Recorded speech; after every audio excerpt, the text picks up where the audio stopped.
सद्गुरु नरेंद्राचार्य महाराज की जय। सद्गुरु काल सिद्धेश्वर महाराज की जय। संत शिरोमणि गजानन महाराज की जय। आद्य जगद्गुरु रामानंदाचार्य महाराज की जय। सियावल्लभ रामचंद्र की जय। परम पूज्य कानिफनाथ महाराज की जय।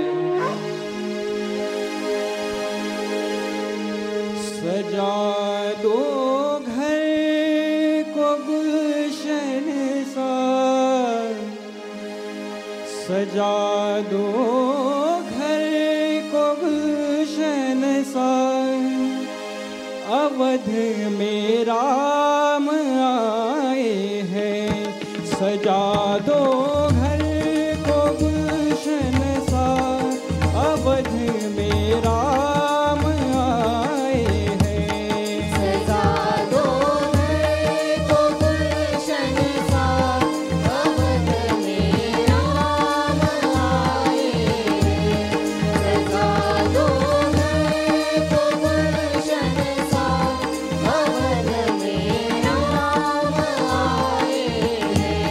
सजा दो घर को गुलशन सा, अवध में राम आए हैं।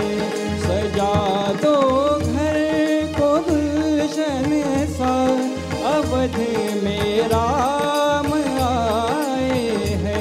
सजा दो घर को गुलशन सा, अवध में राम आए हैं। सजा दो घर को गुलशन सा, अवध में राम आए हैं। अवध में राम आए हैं, मेरे सरकार आए हैं। अवध में राम आए हैं, मेरे सरकार आए हैं। अवध में राम आए हैं, मेरे सरकार आए हैं। अवध में राम आए हैं, मेरे सरकार आए हैं। मेरे सरकार आए हैं। लगे कुटिया भी दुल्हन सी, लगे कुटिया भी दुल्हन सी, अवध में राम आए हैं। दो घर को गुलशन सा, अवध में राम आए हैं। सजा दो घर को गुलशन सा, अवध में राम आए हैं।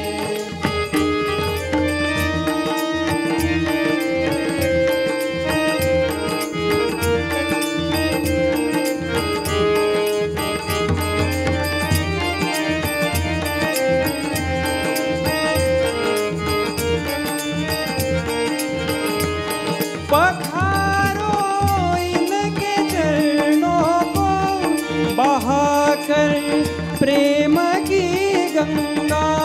पखारो इनके चरणों को, बहाकर प्रेम की गंगा। पखारो इनके चरणों को, बहाकर प्रेम की गंगा। पखारो इनके चरणों को, बहाकर प्रेम की गंगा। बहाकर प्रेम की गंगा। बिछा दो अपनी पलकों को, बिछा दो अपनी पलकों को, अवध में राम आए हैं। सजा दो घर को गुलशन सा, अवध में राम आए हैं। सजा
आज चैत्र नवमी आणि ह्या चैत्र नवमीच्या दिवशी भगवान प्रभू रामचंद्र या पृथ्वी तलावर तुमचा माझा सगळ्यांचा उद्धार करण्यासाठी प्रकट झाले आणि तो हा अत्यंत पवित्र दिवस श्रीराम नवमी म्हणून आपण तो साजरा करतो. भगवान प्रभू रामचंद्रांचं पृथ्वी तलावर आगमन ही काही साधीसुधी गोष्ट नाही, हे लक्षात घ्या. कुठल्याही गोष्टीमध्ये राम असल्याशिवाय तिच्यामध्ये चेतनाच नसते, सजीवताच नसते. एवढं मोठं महत्त्व या राम शब्दाला आहे. बघा आज चैत्र नवमी आहे. या नवमीला किती महत्त्व आहे ते मी सांगणार आहे आपल्याला. बघा 9 गुणिले 1 किती होतात बोलायचं सगळ्यांनी. 9 गुणिले 2 18ची परत फोड करा किती होतात. 9 गुणिले 3 7 आणि 2 9 चौक 6 आणि 3 9 5 4 आणि 5 9 सक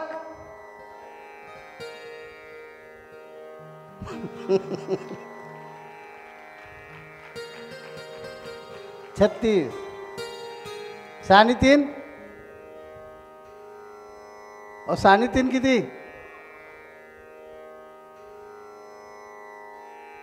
9 5 45 9 सक 54 म्हणजे 5 आणि 4 परत 9च ना 9 7 काय बोलले 6 आणि 3 किती 9 8 7 आणि 2 9 9 8 आणि किती 9 9 किती 81 ना म्हणजे 8 आणि 1 किती गंमत आहे बघा 9 आकड्यामध्ये. ह्या सगळ्या आकड्यांमध्ये असा एकच आकडा आहे, असा एकच अंक आहे की त्याला कसंही फिरवा त्याची बेरीज 9च येते. अशा या नवमीच्या दिवशी भगवान प्रभू रामचंद्रांचा जन्म झाला. अयोध्या नगरीमध्ये ते जन्माला आले आणि मर्यादा पुरुषोत्तम म्हणून त्यांनी नावलौकिक अजरामर केला. अशा भगवान प्रभू रामचंद्रांच्या जन्मदिवशी आपण सर्वजण जमा झालो. बघा कोरोनाची महामारी आली होती आणि कोरोनाच्या महामारीमध्ये बरेच जण राम म्हणाले, पण ज्याने आपल्या मुखामध्ये मगाशी महाराजांनी सांगितलं होतं बघा, ज्याने आपल्या मुखामध्ये राम म्हटलं आणि ज्याने पचवलं ते आज परत रामनवमीला आले की नाही बघा.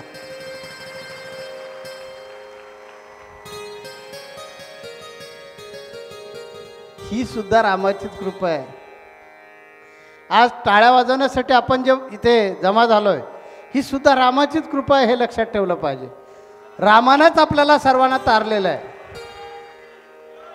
म्हणून म्हणतात की त्या अमुक व्यक्तीमध्ये राम नाही आहे. आपल्यामध्ये राम राहिला पाहिजे आणि हा आपल्यातला राम जिवंत ठेवण्याचं काम दररोज आम्ही आध्यात्मिक शाळेतून त्यासाठीच करतो. जो खुंटा असतो ना, जातळं जे असतं, ह्या जातळ्याचा एक खाली पॅड असतं, त्या पॅडाला एक जो खुंटा असतो त्या खुंट्याला जो चिपकून राहतो, जो रामाला चिपकून राहतो त्याचे टर्पलही जात नाही. आणि जो वरच्या पॅडामध्ये सापडतो त्याचं बारीक पीठ होऊन येतं. भरडा पाहिजे की पीठ पाहिजे ते दळणाऱ्यावर अवलंबून असतं. ती जी गृहिणी असते तिच्या हातामध्ये जे खंट असतो ना, तो ठरवत असतो बारीक पीठ करायचं की भरडा काढायचा. काही जणांचं भरड्यासारखं टाकावं लागलं. म्हणजे नातेवाईक असताना सुद्धा सगळं बघत होतो, आपण काहीच करू शकत नव्हतो. असा तुमच्या आमच्यामध्ये असणारा जागृत असणारा राम, आणि त्या रामाचं भजन करण्यासाठी, त्याचं गुणगान गाण्यासाठी आपण या ठिकाणी जमा झालोय. त्याचा जन्म नवमीचा आहे. कुठूनही कधी कसंही जरी केलं मग शत्रू सुद्धा शेवटी रामच म्हणतो. म्हणजे रावणानं ज्यावेळी देह ठेवला ना, त्यावेळी शेवटचा शब्द सुद्धा रामच आहे. कारण या राम नामाशिवाय मुक्तीच नाही आहे. म्हणून आपण आपल्यातला राम शोधण्यासाठी इथे यायचं आहे. आपल्यामध्ये तो राम जो वसतोय, तो राम आपल्याला दिसण्यासाठी आपल्याला गुरूंची गरज आहे. गुरु आपल्यातले राम दाखवणार आहे. तसे राम नाम जे आहे ते फार प्राचीन कालापासून आहे. म्हणजे भगवान प्रभू रामचंद्र जन्माला येण्यापूर्वी हे राम नामाचं म्हणजे राम हे नाव आहे, फार प्राचीन कालापासून आहे, प्रचलित आहे. आता हा राम कोण? ज्याचं नाव आहे आनंद, ज्याचं नाव आहे परमानंद. असा परमानंद, परमानंदात रमणारा आणि दुसऱ्याला परमानंदामध्ये रमवणारा जो आहे तो राम. काय म्हणतोय लक्षात येते का बघा.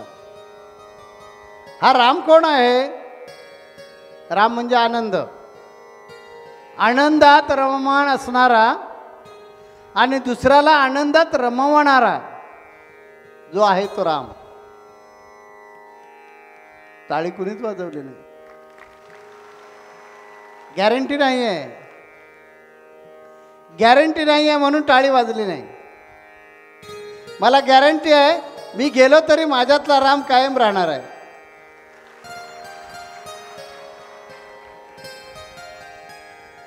ही जी जाणीव असते ना, तीच करून द्यावी लागते वारंवार. ही जाणीव करून देण्यासाठी, ऐकण्यासाठी, ही जाणीव जगण्यासाठी आपण इथे नेहमी वारीला आलं पाहिजे. भगवान प्रभू रामचंद्र जे आहेत त्यांचं मूळचं नाव रामच आहे, पण त्यांना चंद्र पण पुढे जोडला जातो, रामचंद्र म्हटलं जातं. काय माहिती आहे, मला माझ्या आईनं लहानपणी गोष्ट सांगितली होती की एक दिवशी भगवान प्रभू रामचंद्र कौसल्य मातेकडे हट्ट करतात की मला तो समोर आकाशात दिसतोय ना, तो चंद्र हवा आहे. आता ती बिचारी कुठून देणार चंद्र आणून? तिने बऱ्याच प्रकारे त्याची समजूत घालायचा प्रयत्न केला, पण राम काही ऐकेना. माझा हात तरी लागला पाहिजे म्हणाले. मग शेवटी तिने आरशामध्ये चंद्राला दाखवलं आणि सांगितलं, लाव बाबा हात लाव. मला वाटतं तिथून त्यांचं नाव रामचंद्र झालं. मूळ नाव रामच, पण भगवान प्रभू रामचंद्राला राम म्हणजे रामचंद्र पण म्हणतात.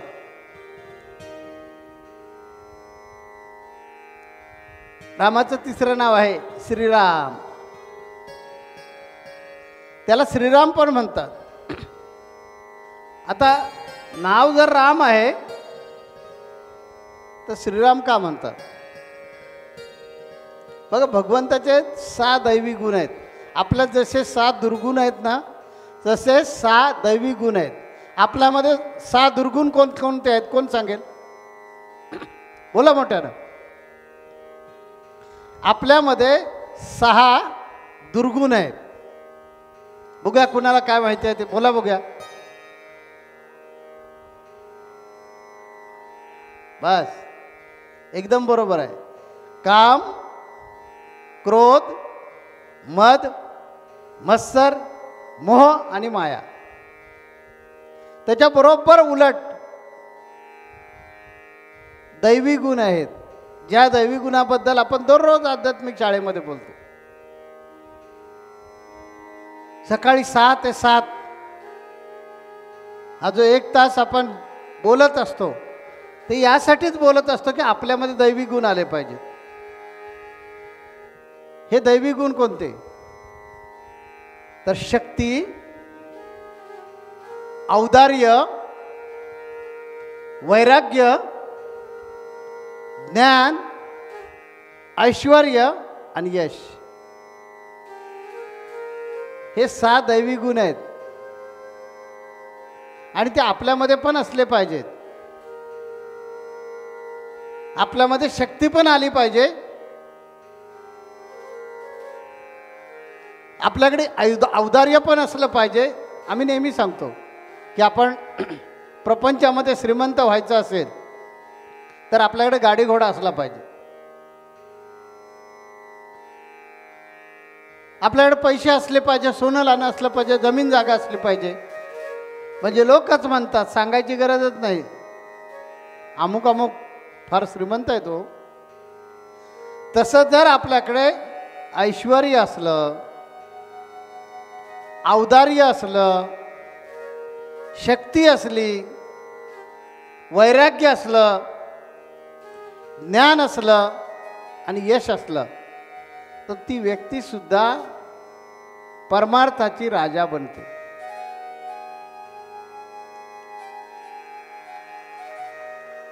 ती पण फार प्रचंड श्रीमंत असते.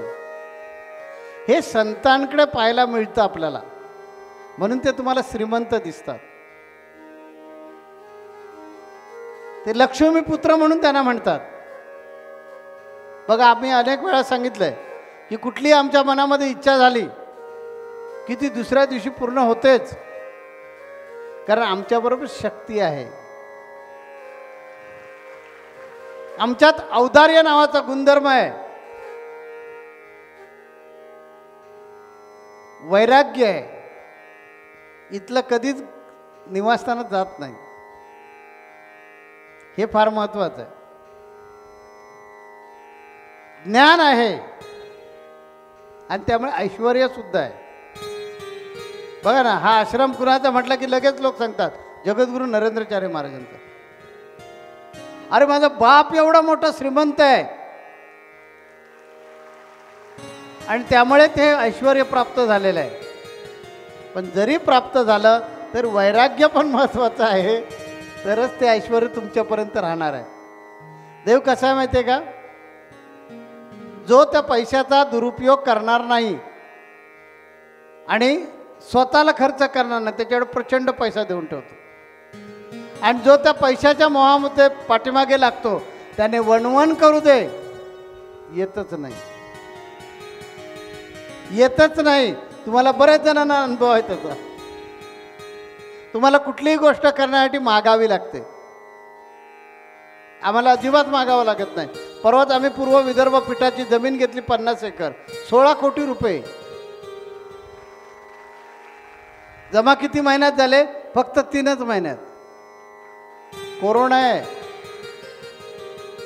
कोरोना आहे आणि भक्तगणांचं प्रचंड प्रेम. काय तर आमच्या मनामध्ये तिथे काहीतरी पूर्व विदर्भ पीठामध्ये वेगळं काहीतरी करायचं आहे की जे समाजाला एक दिशा देईल, समाजाच्या उन्नतीसाठी, कल्याणासाठी काहीतरी एक मोठा प्रोजेक्ट राबवायचा आहे.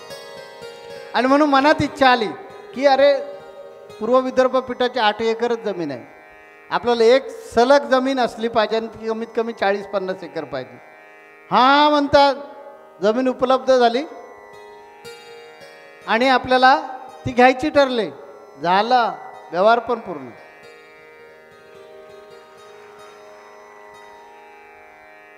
आता कळलं तुम्हाला ऐश्वर्य म्हणजे काय? ऐश्वर्य म्हणजे काय ते तुम्हाला कळलं असेल.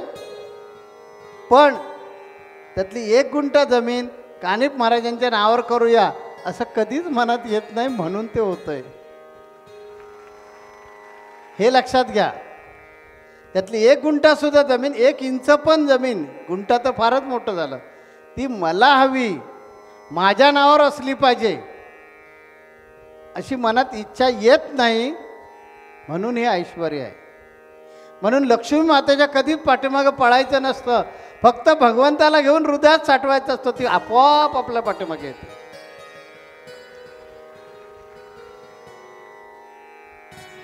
हे दैवी गुण ज्या ज्या सत्पुरुषांकडे आहेत ते भगवंत स्वरूपच आहेत. आणि म्हणून आम्ही नेहमी सांगतो की तुम्ही हे दैवी गुण तुमच्या अंगी बाणवा. परमार्थी तो राज्यधारी, परमार्थ नाही तो भिकारी. हे मी नाही म्हणत, समर्थ रामदास स्वामींनी आपल्या दासबोधामध्ये सांगितलंय. जो परमार्थाचा राजा आहे, ज्यानं परमार्थ साधला तो राजाच आहे. बघा ना, आता माझ्यावरूनच उदाहरण घ्या, बाकीची उदाहरणं कशाला द्यायची. आमच्या मनामध्ये आता आलेलं आहे की आपल्या 27 ॲम्ब्युलन्स आहेत. अनेक आतापर्यंत ह्या 12 वर्षामध्ये 12 वर्ष शौचगृहची पूर्ण झाली. या 12 वर्षामध्ये जवळजवळ 16-16.5 हजार लोकांचे जीव या ॲम्ब्युलन्स सेवेनं वाचवलेले आहेत. आणि आता मनामध्ये इच्छा झाली महाराष्ट्राच्या प्रत्येक रस्त्यावर आपली ॲम्ब्युलन्स असली पाहिजे. आता गंमत बघा, पुढच्या वर्षापर्यंत ह्या 1 वर्षामध्ये किती ॲम्ब्युलन्स असतील तर हा अनुभव घेऊन बघा. आज घोषणा केली, परवापासून आमच्या मनामध्ये ती इच्छा निर्माण झाली. आणि मी ठरवलं होतं की आज वारीमध्ये व्यक्त करेन की ज्यांची कुणाची इच्छा असेल त्यांनी मला 1 ॲम्ब्युलन्स गाडी फुकट द्या, दान स्वरूपामध्ये द्या, ॲम्ब्युलन्स मी घेणार आहे. आता त्याची शौचगृहची पुढच्या वारीपर्यंत अनुभूती घ्याल तुम्ही, कारण माझा बापच माझ्या पाठीमागे आहे. तिथे लक्ष्मी मातेला यावंच लागतं. पण इच्छा अशी नाही झाली की त्यातली एक गाडी मला फिरण्यासाठी पाहिजे, असं मनातही येणार नाही, कधी येणारच नाही. असे दैवी गुण आपण आपल्यामध्ये साठवायचे. मग आज भगवान प्रभू रामचंद्र त्रेतायुगात होऊन गेले, पण कलियुगामध्ये सुद्धा त्यांचा उत्सव साजरा होतोय. मी या कलियुगामध्ये 8 ते 9 वर्षांत चिरशांती घेईन, पण लिहून ठेवा, हजारो वर्ष माझी जयंती साजरी होईल. हा संप्रदाय जगाचा धर्म बनेल.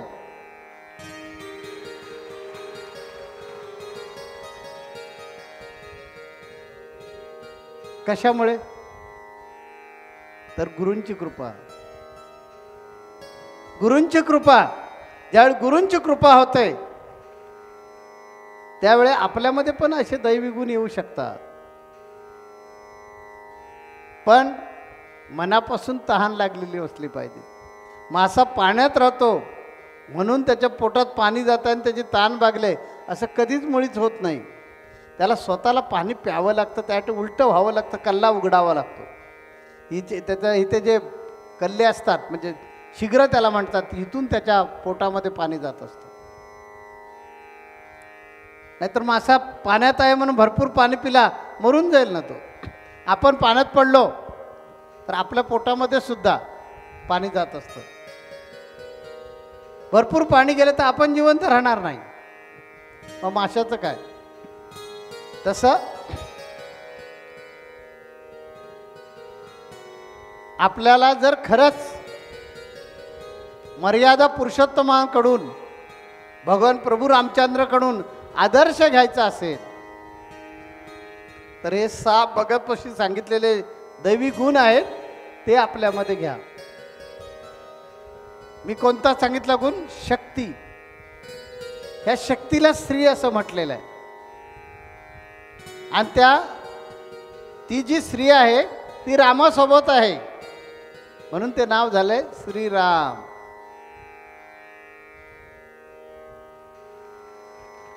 शक्ती, औदार्य, वैराग्य, ज्ञान, ऐश्वर्य आणि यश या 6 गुणांना युक्त असा पुरुषोत्तम आहे. आणि नुसता पुरुषोत्तम नाही, मर्यादा पुरुषोत्तम.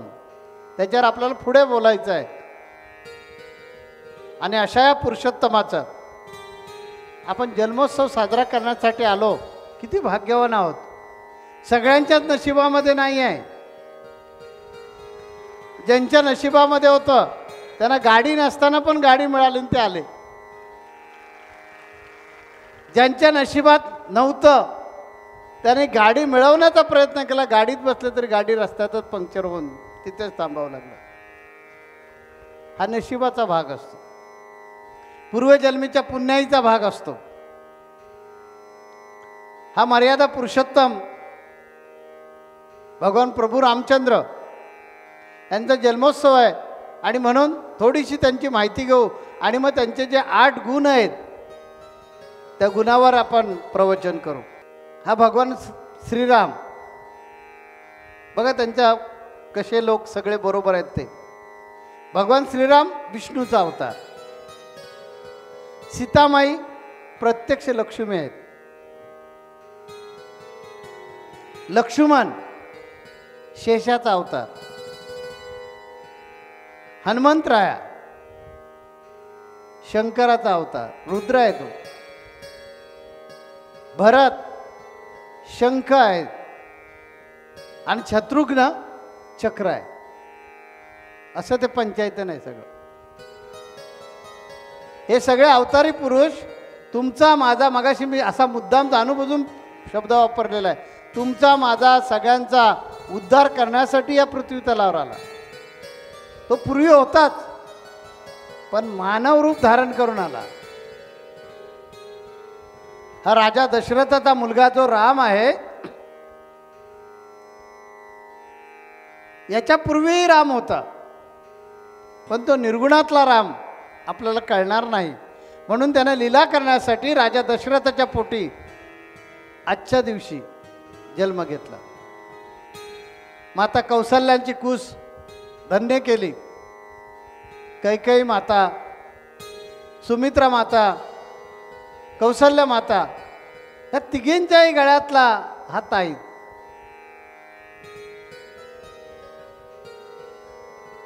राम सगळ्या ठिकाणी घेतलं जातं नाव, हे फार महत्त्वाचं आहे. मग बाकी कुठल्याही देवाचं कदाचित नाव घ्यायला माणूस विसरेल पण रामाचं नाव घेतो. ह्या रामाच्या नावामध्ये सुद्धा फार गंमत आहे बघा. आपली 12 खडी आठवते का तुम्हाला? बघा, अ आ इ ई उ, त्यामध्ये आ जे अक्षर आहे ना ते दुसरं आहे.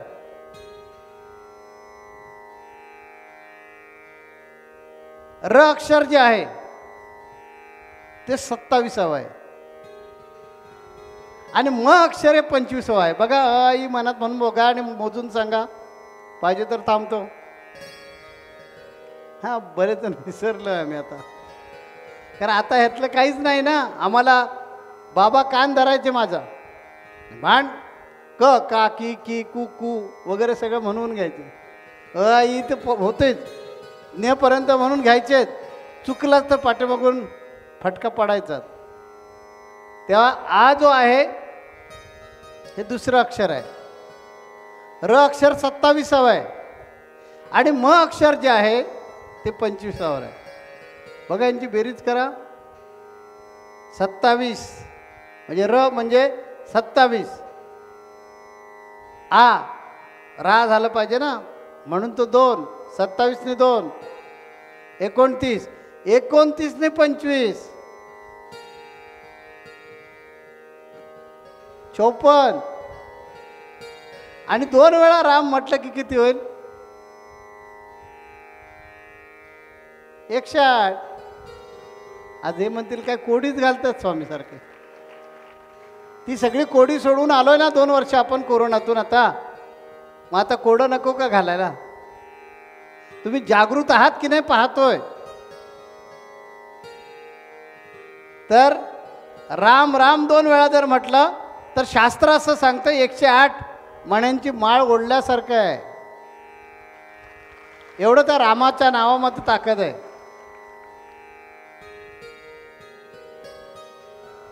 प्रत्यक्ष रामामध्ये जेवढी ताकद आहे त्याच्यापेक्षा त्याच्या नामामध्ये प्रचंड ताकद आहे. आणि त्याच्यावरची कथा आपण, त्याच्यावर प्रवचन आपण ऐकलेलं आहे की मारुती रायावर भगवान स्वतः बाण सोडत होते तरी सुद्धा बाण लागत नव्हता.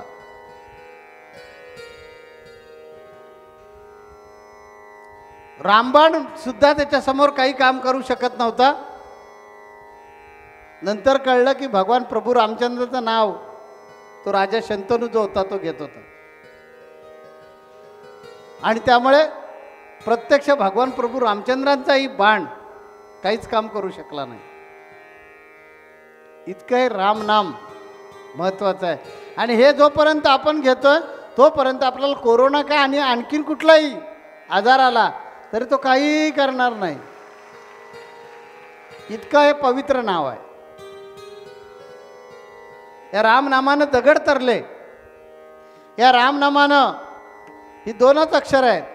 वाल्याचा वाल्मिकी झाला, ज्यानं हजारो अपराध केले होते आणि ज्याला क्षमा करण्याच्या योग्यतेचा नव्हता, परंतु त्याची योग्यता नसताना सुद्धा हे राम नाम इतकं अमृतमय आहे की या रामनामानं त्या वाल्याला वाल्मिकी बनवलं. आणि भगवान प्रभू रामचंद्र जन्माला येण्यापूर्वी या वाल्मिकीने रामायण लिहून ठेवलं. आणि तशी तशी भगवान प्रभू रामचंद्रांच्या जीवनामध्ये घटना घडत गेली. असे नाम आहे.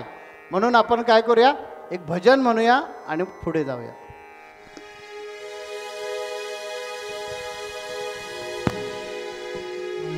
नाचे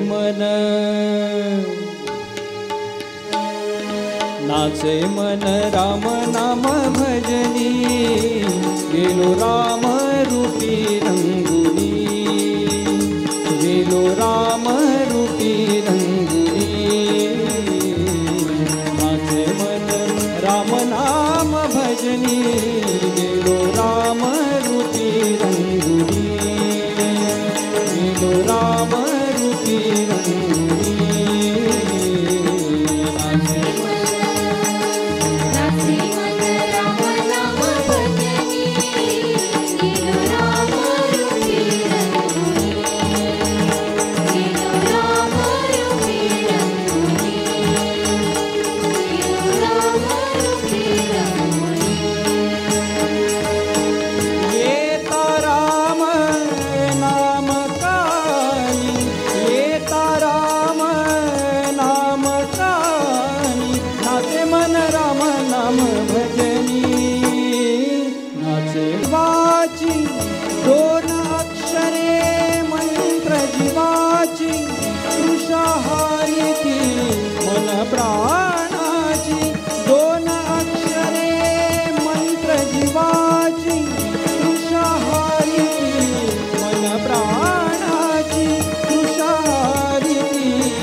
नामामध्ये ताकद आहे बघा. कुणालाही सांगावं लागलं नाही की उठा म्हणून सगळेच नाचायला लागले. कारण हा मर्यादा पुरुषोत्तम आपला सगळ्यांचा सखा आहे, आपला प्राण आहे, आपला श्वास आहे. तो जोपर्यंत या शरीरामध्ये आहे ना तोपर्यंत त्या शरीराला महत्त्व आहे. आपलं जे केस असतात हे जोपर्यंत त्या रामाशी प्रभावित आहेत तोपर्यंत त्या केसाची निगा किती, हल्ली महिला किती त्या केसाचे गळतात म्हणून किती काळजी घेतात. मला वाटतं नवऱ्याचा बराचसा पगार त्याच्यावरच जातो. पण तो एकदा तिथून निघाला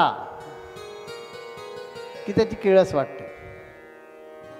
आपल्या पायाचं नख किती त्याला सुंदर कनाटी नील पॉलिश वगैरे काय नील पेंट वगैरे काढतात, किती सुंदर करून घेतात. त्याची मेहनत घेणारे बरेच लोक आहेत. पण एकदा ते आपल्या शरीरापासून रामापासून बाजूला झालं की त्या नखाची आपल्याला किळस वाटते. असा हा जो राम आहे आपल्या सगळ्यांमध्ये, तो राम एवढा पुरुषोत्तम असून सुद्धा त्याने कुठल्याही गोष्टीचं उल्लंघन केलं नाही. प्रत्येक गोष्ट मर्यादेमध्ये तो राहिला, म्हणून तो सगळ्यांचा आज आदर्श आहे. आपण कधी असं ऐकत नाही बघा की कृष्णाचं राज्य येऊ दे म्हणत नाही कोणी, वामनाचं राज्य येऊ दे, परशुरामाचं राज्य येऊ दे असं कधी कोणी नाही म्हणत. रामराज्य आलं पाहिजे, मग पक्ष कुठलाही असू दे. परंतु तो रामराज्य आलं पाहिजे असं म्हणतो. असं का? तर भगवान प्रभू रामचंद्रांनी ज्या अनेक मर्यादा पाळल्या त्यातल्या 8 प्रमुख मर्यादांवर आज मी बोलणार आहे. त्यातली पहिली मर्यादा शिष्य. शिष्य कसा असावा? तर भगवान प्रभू रामचंद्रांसारखा म्हणे असावा. भगवान प्रभू रामचंद्र हे प्रत्यक्ष परमात्मा आहेत हे गुरुदेव वशिष्ठांना माहिती होतं. गुरुदेव वशिष्ठांकडे भगवान प्रभू रामचंद्र विद्याभ्यास शिकण्यासाठी पूर्वीच्या पद्धतीप्रमाणे गुरुकुल पद्धतीप्रमाणे वशिष्ठांच्या आश्रमामध्ये विद्याध्ययन करण्यासाठी दाखल झाले. वशिष्ठ मुनी हे त्रिकाल ज्ञानी होते. त्यांना माहिती होतं की हे कोण आहेत आणि त्यामुळे बाकीच्या विद्यार्थ्यांना ज्या सेवा दिल्या जायच्या,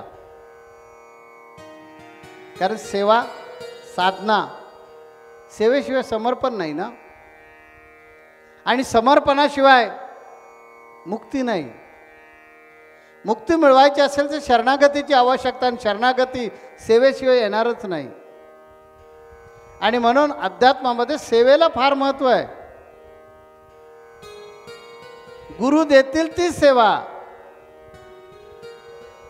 या सेवेसाठी तुम्हाला जरी पायातली व्हाण व्हावं लागलं तरी झालं पाहिजे. मी परवा आध्यात्मिक शाळेमध्ये सांगितलं की मी स्वतःला गजानन महाराजांच्या पायातली व्हाण का स्वतःला समजतो, कारण माझं सौभाग्य आहे त्या वाहनेची पण काळजी घेतली जाते, समाज वाहनेची पण त्या काळजी घेतो. देवाच्या पायातली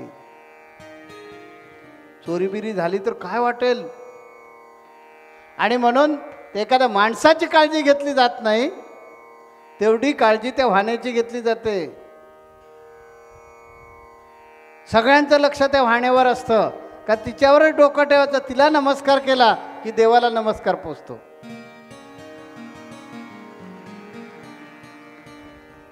केवढं तिचं महत्व आहे, त्या वाहण्याला महत्व किती आहे. म्हणून मी म्हटलंय गजानना तुझ्या मी पायातील वाहणं. आता एवढं जर महत्व येणार तर तुमचं समर्पण पण तेवढंच पाहिजे ना.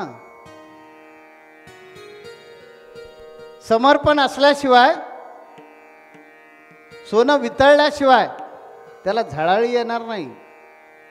समर्पण असल्याशिवाय तुमच्यावर कृपा नाही होणार, आणि कृपा व्हायला पाहिजे असेल तर शरणागतीशिवाय कृपाच नाही. देवाला आपण नारळ देऊन, शाली देऊन, पेढे देऊन, पैसे देऊन, हार घालून खुश करू शकत नाही. त्याला भाव दिला पाहिजे. म्हणून नामदेव महाराजांनी सांगितलं माझा भाव तुझे चरणी, तुझे रूप माझे नयनी. अशा प्रकारचा ज्यावेळी भाव आपल्या मनामध्ये निर्माण होईल, तो होण्यासाठी आपण हे शरीर सेवेसाठी झिजवलं पाहिजे. आणि म्हणून म्हटलेलं आहे, सदा सर्वदा योग तुझा घडावा. तुझे कारणे, तुझ्या कामासाठी तुझे कारणे देह माझा पडावा. हा देह जरी माझा पडला, कामी आला, तर देवा तुझ्या सेवेसाठी तो कामी येऊ दे. या देहाला कितीही काय क्लेशी भोग भोगावे लागले, तरी ते तुझ्या कार्यासाठी भोगायला लागू दे. आणि माझ्या सेवेची उपेक्षा करू नको देवा. अशा प्रकारची ज्यावेळी विनम्र लीनता शिष्याजवळ असते, तो शिष्य उत्तम. हां, मी किती सेवा करतो, त्या सेवेचा उपयोग काहीच नाही. भोलाराम होतं ना, त्या भोलारामानं भगवान प्रभू रामचंद्र जेवायला मिळेल, पहिले लाकडं सरपंच जमा करून आणलं पाहिजे. जमा करणार असेल तर जेवायला घालेल, नाही तर नाही जमणार मला. पण भोळा भाव होता त्याचा. आपण जी सेवा करतो त्याचे आपल्याला कधीच अहंकार होता कामा नये. आपण काहीच नाही सेवा करत, कारण हा देह सुद्धा त्यानेच दिलेला आहे आणि सेवा करण्याची बुद्धी सुद्धा तोच देतो. आणि म्हणून त्याने ही जी सेवा आहे ती आपली सेवा आमच्याकडून करून घ्यावी. म्हणून भगवान प्रभू रामचंद्र वशिष्ठ मुनींच्या आश्रमात राहून त्यांची सेवा करायची. बाकीचे विद्यार्थी जशी सेवा करायचे तशी ते पण सेवा करायचे. कधीच त्यांच्या मनामध्ये असं त्यांना वाटलं नाही की मी भगवान आहे, तर मी शिष्य आहे. माझ्या गुरूंची सेवा करणं हे माझं काम आहे, मी केलीच पाहिजे. मग वशिष्ठ मुनींना संकोच वाटायचा आणि ते सांगायचे, हे प्रभो तुम्ही कशाला ही सेवा करता. अगदी विनम्रपणे सांगायचे, हे देवा, हे गुरुदेवा, मला आपली सेवा करू द्या, मला तुमची सेवा करू द्या. तसं वशिष्ठांना एकदम अपराधात्मक वाटायचं. परंतु भगवान प्रभू रामचंद्रांनी सेवा कधीच सोडली नाही. गुरुकुलमध्ये असताना भगवान प्रभू रामचंद्र एकदा एका गहन विषयामध्ये घडलेले होते आणि ते गुरुदेवांच्या लक्षात आलं, वशिष्ठ मुनींच्या लक्षात आलं की प्रभू काहीतरी विचार करतायत. ते लांबून दुरून बघत होते. त्यांच्या वर्गामध्ये जेवढे विद्यार्थी त्याच्यापेक्षा जास्त लक्ष वशिष्ठांचं भगवान प्रभू रामचंद्रांवर होतं. आणि ते स्वतःला भाग्यवान म्हणायचे की देव माझ्याकडे माझ्या गुरुकुल आश्रमामध्ये आलेले. तर ते स्वतःला धन्य समजायचे आणि त्यांची जितकी सेवा करता येईल तेवढी ते आपल्या परीने करायचे. पण भगवान प्रभू रामचंद्र कधीच त्यांना सेवा करू द्यायचे नाहीत आपली. आणि असं कुठल्या तरी गहन विषयामध्ये विचार करत होते. वशिष्ठ मुनी बघत होते आणि वशिष्ठ मुनी त्यांच्याजवळ गेले आणि म्हणाले, हे प्रभो, आपण काय बरं विचार करताय. त्या कोवळ्या वयामध्ये पण किती समजदारपणा, शिष्य कसा असला पाहिजे. तर भगवान प्रभू रामचंद्र म्हणाले, गुरुवर्य, आपण सगळं जाणता. भूतकाळ, भविष्यकाळ, वर्तमान काळ गुरुंना कळत असतो आणि मी काय बरं आपल्याला सांगणार आणि मी काय बरं खुलासा देणार. किती खुबीनं उत्तर दिलं होतं. याला शिष्यत्व म्हणतात. नाहीतर आम्ही बरेच शिष्य गुरुंना इतक्या मोठ्या चाटा मारून जातो.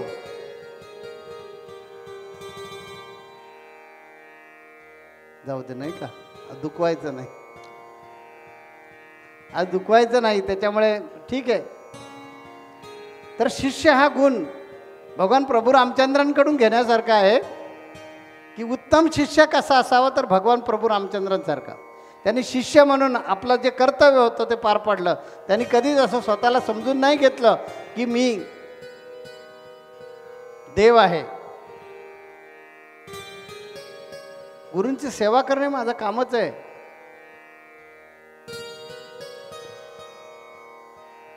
दुसरा त्यांच्यातला जो गुण आहे तो म्हणजे पुत्र. पुत्र कसा असावा, तर म्हणे प्रभू रामचंद्रांसारखा असावा. का बरं? राजा दशरथानं भगवान प्रभू रामचंद्रांना वनवासात पाठवलेलं नाही, लक्षात घ्या. त्यांनी बिलकुल आज्ञा नाही केली की तू जा वनवासामध्ये म्हणून. पण पिता नाराज आहे हे ज्या वेळेला त्यांना समजलं तर ते स्वतः कैकेयी मातेकडे गेले आणि त्यांनी विचारलं की माता, बाबा नाराज आहेत, असं तुम्ही काय त्यांच्याकडे मागितलेलं? कारण राजा दशरथाचं भगवान प्रभू रामचंद्रावर प्रचंड प्रेम होतं. त्या कैकेयीने सांगितलं की मला त्याने 3 वर दिले होते, त्यातले 2 वर मी मागून घेतलेले त्यांच्याकडून. ज्यावेळी कळलं भगवान प्रभू रामचंद्रांना की पहिल्या वरानं तिने राजा दशरथाकडे मागून घेतलेलं आहे, कारण तिला युद्धामध्ये सहकार्य केल्याबद्दल राजा दशरथानं सांगितलं तर तुला 3 वर देतो मी, बोल तुला काय पाहिजे ते माग. ती म्हणाल आता नको, योग्य वेळेला मागेल. आणि मंतरानं कैकेयीच्या कानात सांगून कैकेयीचं प्रेम एवढं होतं रामावर की जेवढं कौशल्याचं पण प्रेम नव्हतं, इतकं प्रेम कैकेयीचं होतं. पण संगतीचा परिणाम म्हणून वाईट लोकांची रविवारची संगत सोडून द्या आणि संत संघाला जा. रविवार बऱ्याच जणांचा सुट्टीचा दिवस असतो आणि म्हणून संत संघाला गेलेलं बरं. संगतीचा परिणाम होतो. ही जी कैकेयी होती, ही कैकेयी रामावर इतकं प्रचंड प्रेम करायची, पण मंथरा तिच्यामध्ये जाऊन घुसली आणि मंथरेनं तिचं मन कलुषित केलं आणि म्हणलं का वेडी आहे का, राम हा मोठा आहे, तो अधिकारानं आता राजा होईल आणि तुझ्या मुलाला छत्र चामर ढाळत बसावं लागेल. त्या शानी असशील तर ते 2 जे वर मागितलेले आहे ना, 3 वर मागितले आहेत, त्यातल्या एका वरानं रामाला वनवासात पाठव. राजा दशरथ हा रघुकुल असल्यामुळे, रघुकुलातला असल्यामुळे वचन मोडणार नाही आणि त्यामुळे त्याला आठवण करून दे आणि एका वरानं त्याला वनवासात पाठव रामाला आणि दुसऱ्या वरानं भरताचा राज्याभिषेक करून घे. कैकेयीला पटलं ते आणि कैकेयीने तो हट्ट धरला. आता बायकोला दिलेला शब्द मोडता पण येत नाही, कारण ती रघुकुल जे आहे त्यांची ती प्रथाच नव्हती आणि पोटच्या मुलाला सांगताही येत नाही. आणि त्यामुळे अशा टेन्शनमध्ये, अशा विचारामध्ये राजा दशरथ प्रचंड नैराश्यामध्ये गेलेला होता. आणि हे ज्यावेळी भगवान प्रभू रामचंद्रांच्या कानावर आलं की अशा अशा प्रकारे वडील पेचात सापडलेले आहेत, त्या भगवान प्रभू रामचंद्रच स्वतः पुढे आलेले म्हणाले, एवढंच ना, मी जातो की वनवासामध्ये. आणि ते वनवासाला निघाले. पितृवचनासाठी रामे वनवास केला. पितृवचन, पित्यानं पत्नीला दिलेलं वचन, दिलेला शब्द. हल्लीचे कोण मुलगे म्हणणार, तुम्ही दिलेत बायकोला, आपल्या लाडक्या बायकोला दिलेत शब्द, तुमचं तुम्ही बघून घ्या, मी जाणार नाही, माझा अधिकार आहे, घर सोडत नाही, नोटीस देन.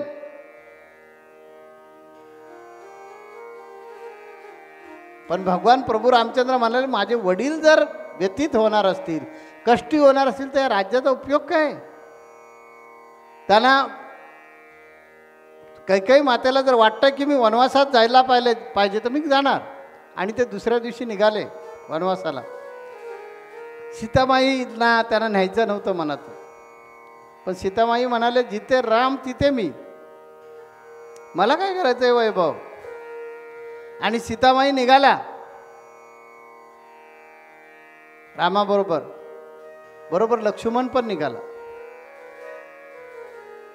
रामानं कैकेयीचा कधी द्वेष केला नाही, लक्षात घ्या. भरताचा, शत्रुघ्नाचा कधी द्वेष केला नाही. असा वचन पाळणारा, पित्याचं वचन पाळणारा, म्हणजे मुलगा म्हणून जो कर्तव्य आहे, रामानं जर ठरवलं असतं तर कैकेयीचा शिरच्छेद करू शकला असता, पण नाही. आपल्या स्वतःच्या आईची समजूत घातली आणि सांगितलं, कैकेयी मातेची काळजी घे. पुत्रप्रेम म्हणजे पुत्र कसा असावा हे शिकण्यासारखं नाही. तर आताचे आम्ही भरपूर पुत्र आहोत, नको बोलायला. आमचं करिअर आहे, करिअर. तुम्हाला कुठे ठेवणार, जागा नाही आहे वृद्धाश्रमात. करिअर मुळे आम्ही आमच्या जन्मदात्या आईबापांना पोसायला तयार नाही, सांभाळायला तयार नाही.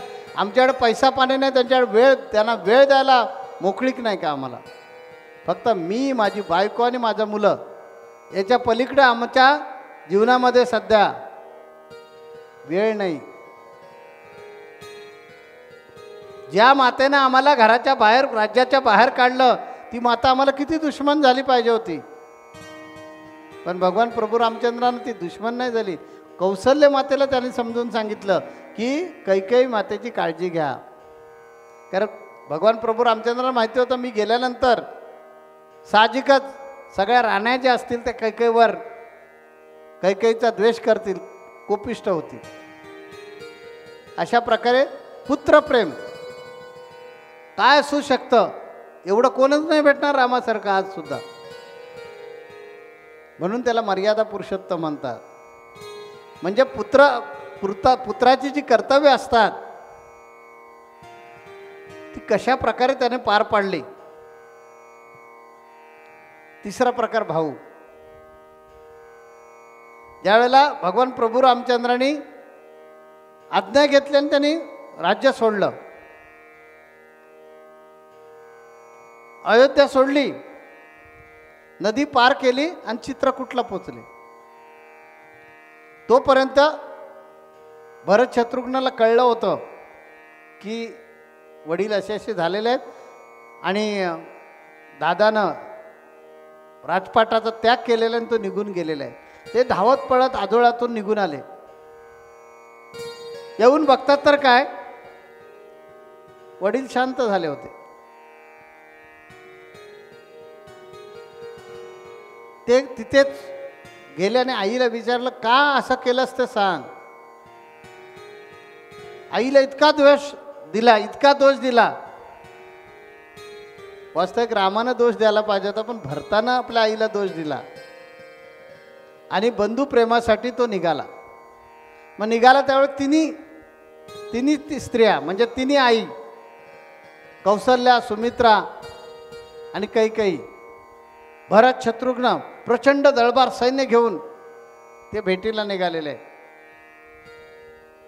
शरयू नदी पार केली आणि चित्रकूटच्या दिशेनं मोठ्यानं दौडत येऊ लागल्याबरोबर लक्ष्मणानं पाहिलं.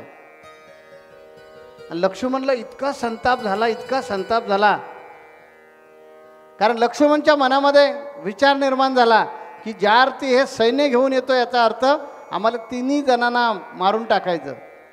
परत 14 वर्षानंतर सुद्धा आम्ही राज्य घेता कामा नये. ही कपटी इच्छा, कपट्या आईचा कपटापूर, असा लक्ष्मणाच्या मनामध्ये विचार आला आणि तो युद्ध करायला सरसावला. भगवान प्रभू रामचंद्र म्हणाले शांत हो, असं काहीही होणार नाही. नाही हो, ते सैन्य घेऊन आलेलं आहे. भरत शत्रुघ्न सैन्यासह दिसतोय, आपण 3 निशस्त्र काय करणार. राम म्हणाला असं कधीच नाही होणार. आणि हे बघ, जर भावाच्या हातून मृत्यू येणार असेल तर येऊ दे, पण तो भाऊ आहे, त्याच्या हात करायचा नाही, तू मोठा आहेस. आणि अशा प्रकारे लक्ष्मणाला शांत केलं. आणि ज्या वेळेला भरत शत्रुघ्न चित्रकूटला जिथे भगवान प्रभू रामचंद्र उतरले होते, थांबले होते, तिथे ज्यावेळी नंग्या पावलानं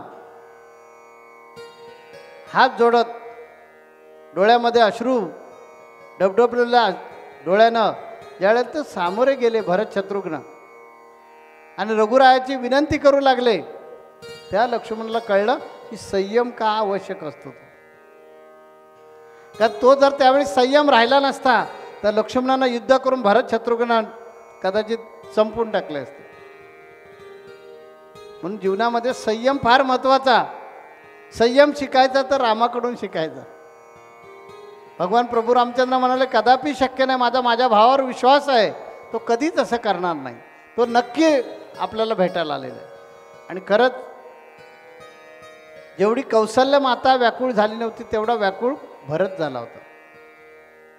आणि त्याने इतक्या विनंत्या केल्या, पण भगवान प्रभू रामचंद्र म्हणाले नाही की मग मी माझ्या मातेसाठी, माझ्या पित्याचं वचन पूर्ण करण्यासाठी मी राजपाटाचा त्याग केला तर तू आता जा आणि तू राज्य कर. माझं पूर्णपणे तुझ्या पाठीशी आशीर्वाद आहे. पण भरतसुद्धा हट्ट सोडायला तयार नाही. पित्याचं वचन मोडू नये म्हणून वनवास सोडून मी येणार नाही हा दृढ निश्चय. पण भावाला सुद्धा आता सांभाळणं गरजेचं आहे. म्हणून आपल्या पायातले खडावा प्रसाद रूपानं भरताच्या हवाले केले. किती बंधुप्रेम. आपला त्यांच्या जागी आपण कोणी असतो तर तुझ्या आईनं मला बाहेर घरातून बाहेर काढलं नाही, आता येतो पुळका आलाय आणि रडतो, रडण्याचे नाटकं करतो का तू? पण नाही.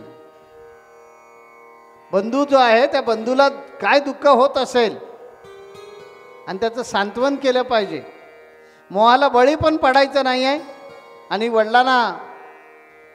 वडिलांना जो दिलेला शब्द किंवा वडिलांनी जो शब्द दिलेला आईला त्याचंही पालन झालं पाहिजे. आणि तो बंधू एवढा आलेला आहे त्या बंधूला सुद्धा नाराजही करायचं नाही आहे. आणि म्हणून शेवटी खडावा देतात आणि सांगतात तू हे घेऊन जा आणि मी बसणारच नाही राज्य करायला. तर तुमच्या नावानं केलं तर राज्य तुमच्या नावानं करेन. बरं ठीक आहे बाबा माझ्या नावानं कर, पण मी नाही येऊ शकत.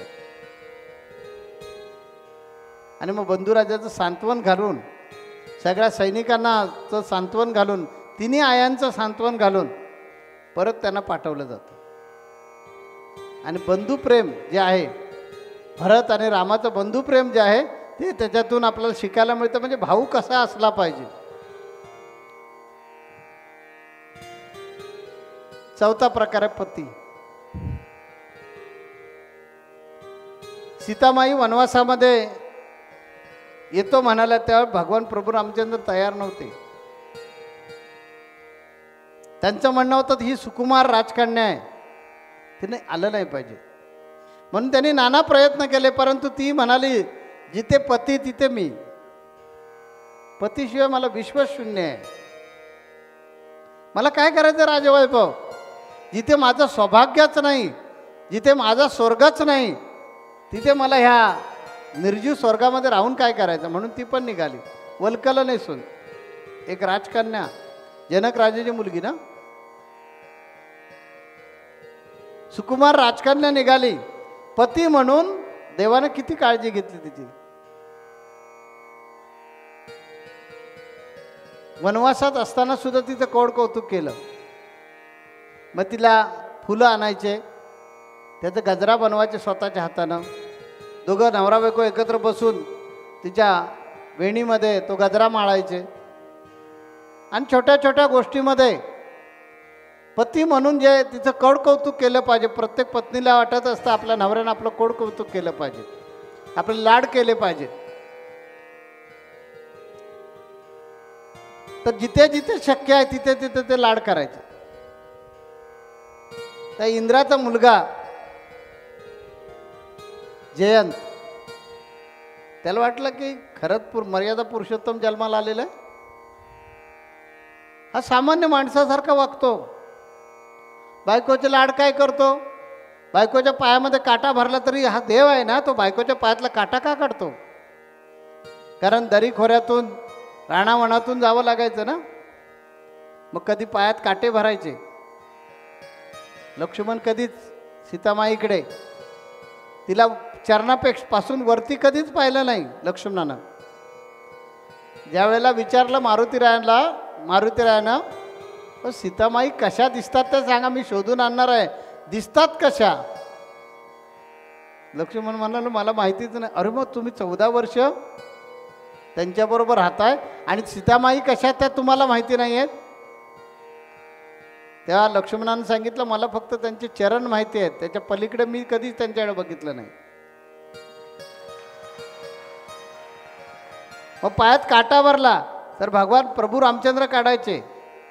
चांगली सुंदर सुंदर फुलांचे गजरे बनवून त्यांच्या केसामध्ये माळायचे, त्यांचं कौड कौतुक करायचे. अगदी सोन्याची कंचुकी पाहिजे होती. मारीच राक्षस, त्यांना माहिती होतं की हा मारीच नावाचा राक्षस आहे, तरीसुद्धा सीतामाईचे लाड पुरवण्यासाठी त्या मारीच राक्षसाच्या पाठीमागे पळत गेले. इतके लाड करायचे. त्या इंद्राच्या मुलाला दुष्यंतला वाटलं की खरंच जयंतला वाटलं हा खरंच देव आहे का, म्हणून त्याने कावळ्याचं रूप धारण केलं. आणि तो कावळा सारखा, म्हणजे ती जंगलातून चालली होती ना ती गाई, तर कावळा सारखा जो आहे तो त्या सीतामाईला स्पर्श करायचा प्रयत्न करायचा आणि सारखा सारखा तिला व्यत्यय निर्माण होईल अशा प्रकारचा प्रयत्न करायचा. शेवटी भगवान प्रभू रामचंद्र कोपले आणि त्याने एक तणका म्हणजे गवताची काडी घेतली आणि त्या कावळ्याच्या दिशेने जी भिरकावली, तो तिन्ही लोक फिरून आला की अरे बाबा हे अस्त्र पाठीमागे लागलं त्याच्यातून सोडवा म्हणून, पण कोणी त्याला सहकार्य केलं नाही. कारण त्याने अपराध तसाच केला होता. लक्ष्मी मातेला तो वाईट नजरेने स्पर्श करत होता आणि म्हणून कोणी त्याचा भलाई केली नाही किंवा कोणी त्याला मदत केली नाही. शेवटी त्याच्या डोळ्यातून इकडून तणका निघून बाहेर पडला. तेव्हा कावळ्याला एकच डोळा आहे आणि तो इंद्राचा मुलगा जयंत आहे. कावळा बघितला का कधी असा डोळा फिरवतो आणि तो असा गोल डोळा फिरवून त्याच्यातून पाहतो, एकच डोळा.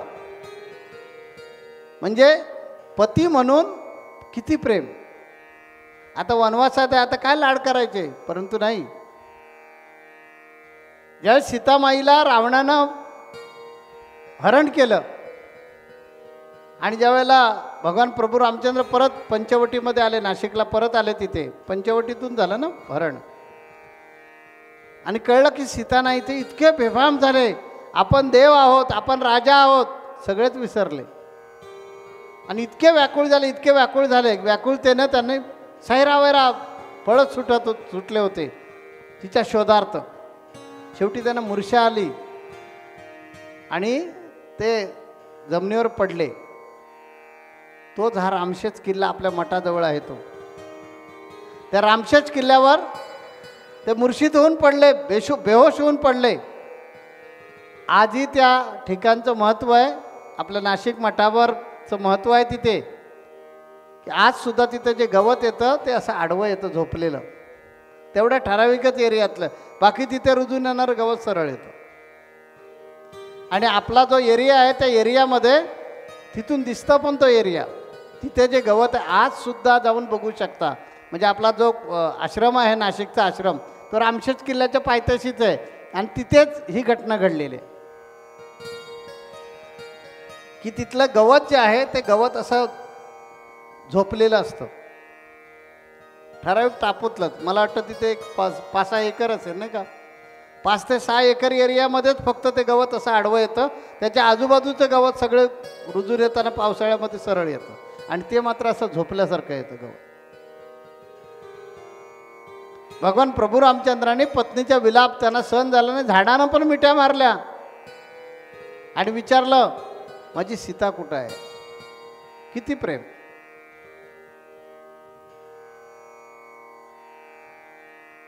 आता सीता गेली, बायको गेली, 4-2 महिने ठीक आहे. आता महाराज माझी इच्छा नाही आहे, पण माझी नाही इच्छा, मला करायचंच नाही लग्न, मला आता तिच्याशिवाय जगताच येणार नाही, तिची आठवण आता मला कायमच येणार, पण मुलांना आई हवी ना.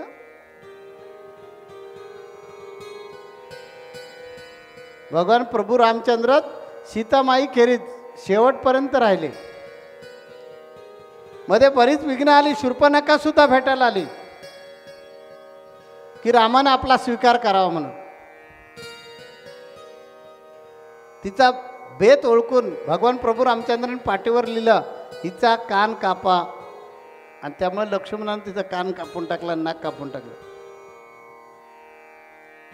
थोडक्यात त्यांना ते अशक्य नव्हतं. जर ती शूर्पणखा इतकं सुंदर स्त्रीचं रूप घेऊन आली होती तर पत्नी म्हणून तिचा स्वीकार करायला काही कठीण नव्हतं. पण नाही, इतकं एकनिष्ठ प्रेम. म्हणजे पती म्हणून जी जी जबाबदारी पार पाडायची ती त्यांनी पाडली. म्हणून त्यांना मर्यादा पुरुषोत्तम जे म्हणतात त्याचं कारण एक वचनी, एक पत्नी. म्हणजे वचन मोडलं नाही, भाऊ आला तरीसुद्धा वचन नाही मोडलं. त्यानं किती गडबडा लोळला, गिडगिडा त्याने हलवलं, पण नाही म्हणजे नाही, मी नाही येऊ शकत. वडिलांनी जर शब्द आईला दिलेला आहे तो शब्द मोडता कामा नाही, म्हणून ते नाही आले. अशा प्रकारचे हे भगवान प्रभू रामचंद्र. म्हणून आपण त्यांचं स्मरण करतो. एक अभंग घेऊया आणि पुढे जाऊया.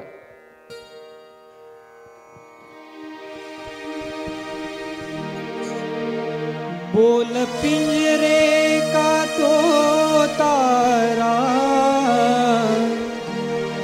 बोल पिंजरे का तो तारा मरे. हरे राम राधे श्याम सिया राम रे.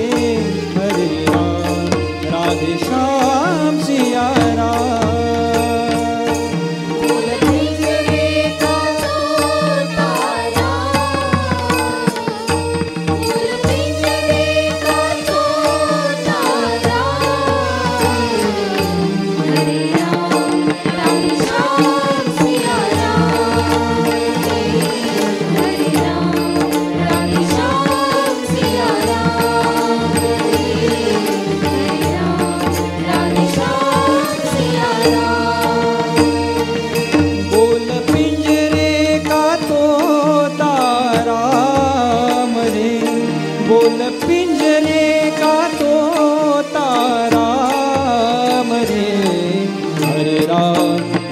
श्याम सिया राम रे.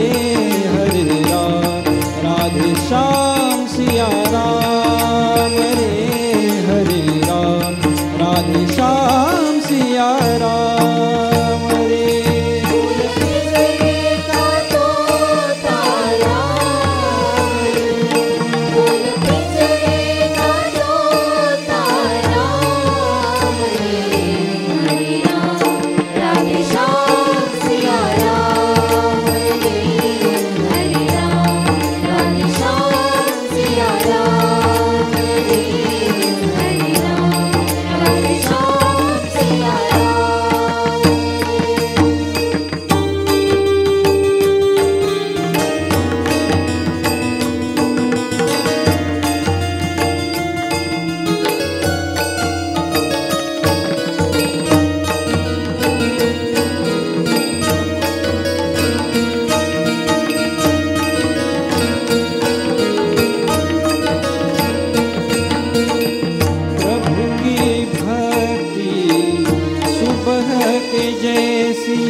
श्याम सिया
जहाँ सफल कर ले आवागमन को प्रणाम, कर ले आवागमन को प्रणाम हरे राम राधे श्याम सिया राम, हरे राम राधे श्याम सिया राम, हरे राम राधे श्याम सिया राम।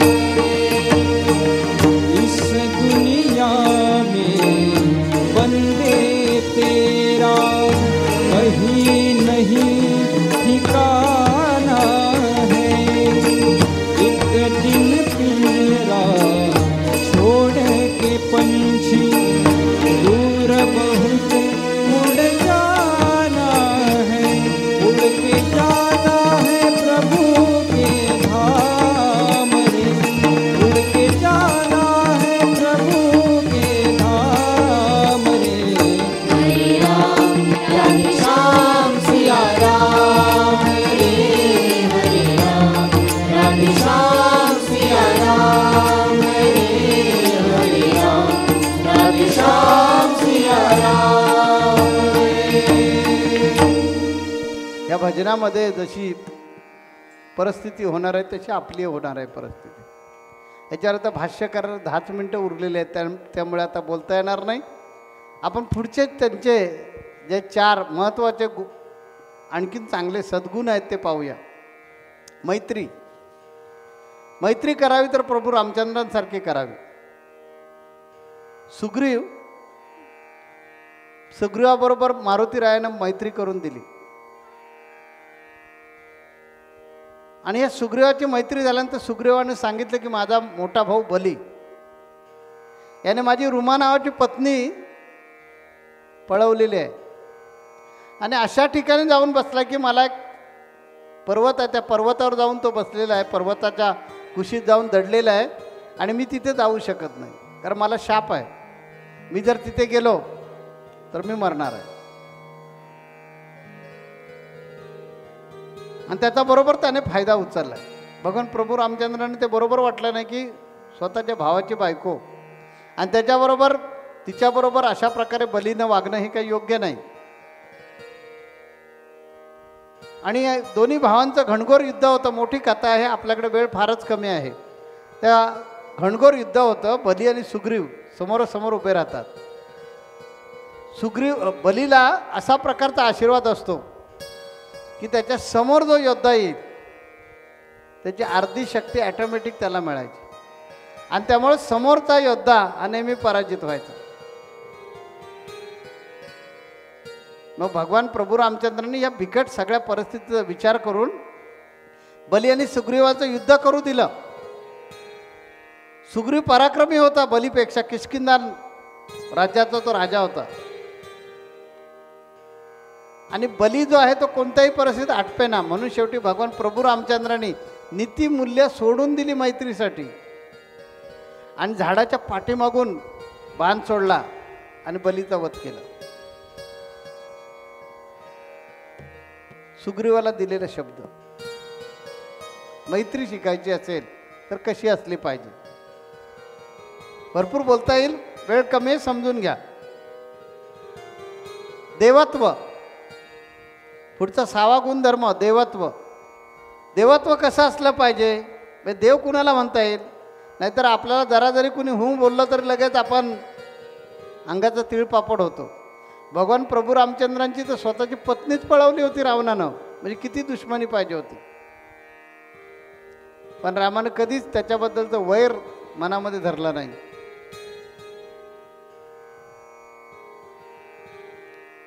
ज्या वेळेला रावणाचा वध झाला, रावण धरार्थी पडला, त्या लक्ष्मणाला रामानं सांगितलं की जा, तो फार विद्वान ब्राह्मण आहे, त्याचे वेद मुखतगत आहेत आणि तो मेल्यानंतर ज्ञान जाणार आहे, तर त्यातला शरण जा आणि त्याच्याकडून ते ज्ञान मिळव. लक्ष्मणाला कमीपणा वाटायला. शत्रू आहे, धारार्थी पाडला आणि त्याच्या पायाजवळ जाऊन उभं राहायचं काय म्हणून? गेला आणि डोक्याजवळ उभं राहिला. दे बाबा जाणारच, दे लवकर. कोण देणार का असं? शेवटी भगवान प्रभू रामचंद्र गेले, हात जोडले आणि त्याला विनंती केली. दीनता किती, विनम्रता किती पहा. ज्यावेळी रावण संपला, त्यानं देह म्हणजे प्राणत्याग केला, त्या स्वतः विभीषणाला भगवान प्रभू रामचंद्रांनी सांगितलं की ह्याला असाच कुठेतरी टाकू नकोस, कोला कुत्र्यानं त्याचं नाही केलं पाहिजे वाईट. तर त्याच्यावर सगळे संस्कार करून त्याचा अर्धवैक करून भगवान प्रभू रामचंद्र ती सगळी जबाबदारी टाकून मग निघाले अयोध्येकडे. विभीषणाला सगळे सूचना देऊन, अर्थात कोण शत्रूची एवढी काळजी घेणार. काय करायचं, गेला तर गेला, आपल्याला काय करायचं, खाऊ दे कोला कुत्र्याने. एवढं मला त्रास दिला आणि एवढं म्हणजे अयोध्येपासून मी फिरत लंकेपर्यंत गेलो, ह्याच्यामुळे जावं लागलं, नंतर नाशिकला मी थांबलो असतो. भगवान नाशिकलाच थांबले असते ना. रावणामुळे तर श्रीलंकेत जावं लागलं, नाहीतर पंचवटीलाच भगवान थांबले होते आणि तिथूनच सीतामाईला घेऊन गेला रावण. किती शत्रुत्व निर्माण झालं असते. पण देव असा असतो.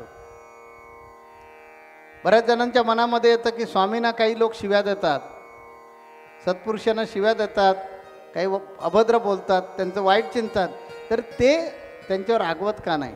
देवत्व नावाचा ज्यावेळी गुणधर्म तुमच्यामध्ये येतो तेव्हा माझा आणि तुझा हा काहीच प्रकार राहत नाही. शिव्या द्यायच्या तर दे, देहाला देतोयस, नाव घेऊन दे, पुण्य होईल. बऱ्याच काही स्त्रिया येतात समस्या विचार, स्वामी माझा नवरानं तुम्हाला इतकं घाणेरडं शिव्या देतो ना, ऐकवत ना, त्याला काहीतरी शिक्षा कर. बाई शिक्षा नाही करायची, त्याला सांग स्वामींचं नाव घ्या आणि शिव्या दे. का ती भक्ती आमची करत असते आणि त्याला ते आवडत नसतं. बंद होईल ना, ती भक्ती करते, मग ह्याला पण हळूहळू यावं लागेल, इकडे बंद होईल ना, म्हणून तो आमचा विरोध करत असतो. तात्पर्य की त्यांच्यामधला देवत्वाचा जो गुणधर्म आहे तो घेण्यासारखा आहे. 7वा प्रकार राजा. ज्यावेळी भगवान प्रभू रामचंद्र निघाले आता वनवासाला, कळल्यानंतर शरयू नदी पार करणार जाणार, सगळ्या नावाड्यांनी आपल्या नौका ज्या होत्या त्या पार करून ठेवल्या, बाद घेऊन गेले. जाता कामा नाही देव म्हणून अडवण्यासाठी. मग जाऊ नये, त्यांनी अयोध्या नगरी सोडून जाऊ नये म्हणून सगळ्यांनी आपल्या नौका पार करून ठेवल्या. शेवटी केवटला बोलवलं.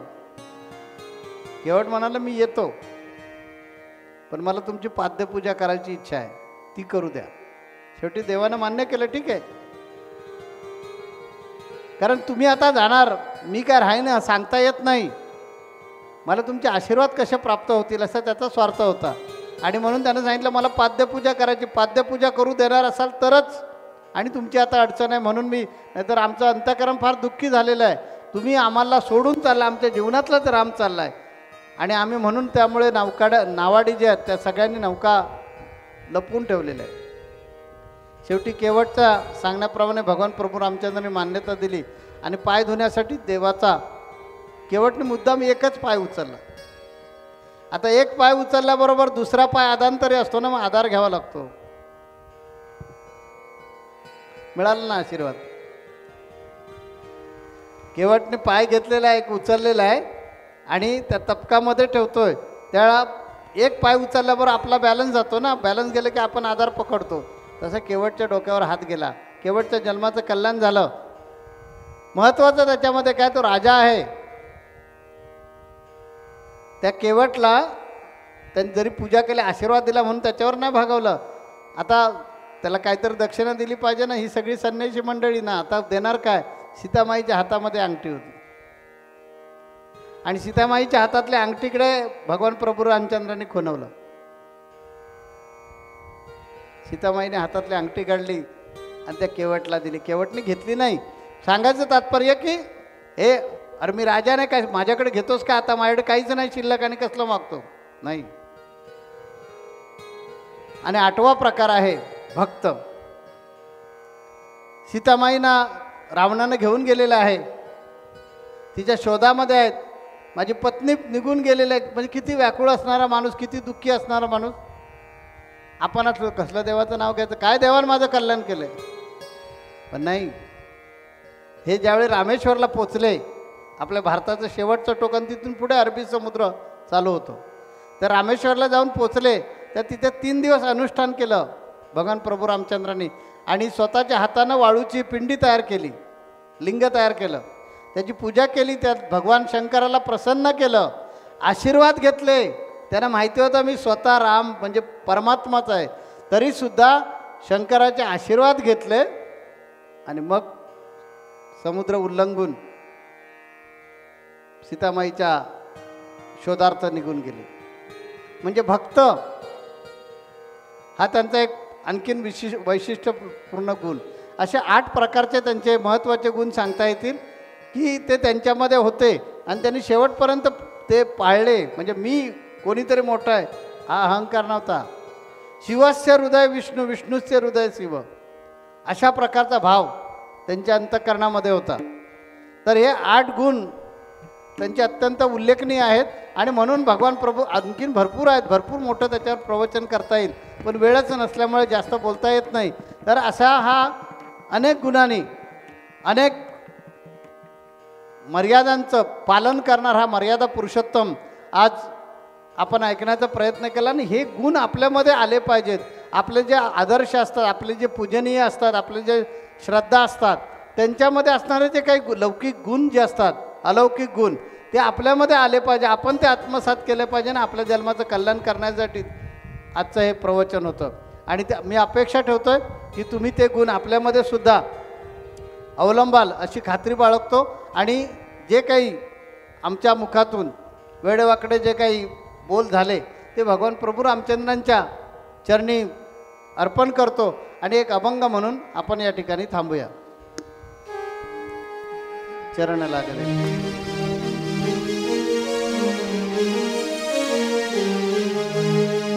चरण लागले श्रीरामाचे, लोचन भरले शबरीचे. चरण लागले श्रीरामाचे, लोचन भरले शबरीचे. चरण लागले श्रीरामाचे, लोचन भरले शबरीचे. चरण लागले श्रीरामाचे, लोचन भरले शबरीचे.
काय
जगद्गुरु नरेंद्राचार्य महाराज की जय।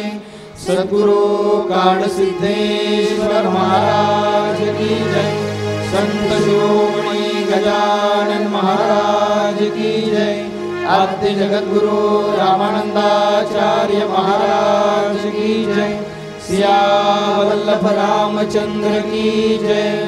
परम पूज्य कानिफनाथ महाराज की जय।